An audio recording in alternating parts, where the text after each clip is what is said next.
చాలా మంది పేరెంట్స్ నాకు కంప్లైంట్ చేస్తూ ఉంటారు. వారి పిల్లలు తరచుగా కడుపులో నొప్పి అంటున్నారని.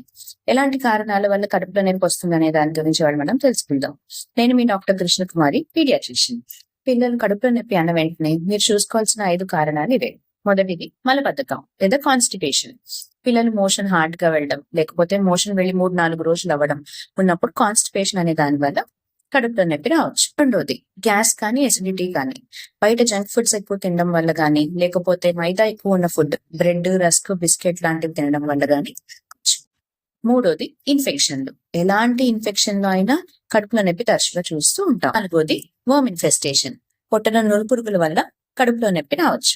స్ట్రెస్ కానీ, యాంగ్జైటీ కానీ, స్కూల్లో ఏదైనా సబ్జెక్ట్ వలన వచ్చే స్ట్రెస్ కానీ లేదా యాంగ్జైటీ వలన కూడా కడుపులో నొప్పి రావచ్చు. పిల్లలు చాలా సివియర్ గా కడుపులో నొప్పి అంటున్నా, జ్వరం వచ్చినా, వాతులు మోషన్లు అయిపోతున్నా వెంటనే మీ దగ్గరలో హాస్పిటల్ కి చూపించండి.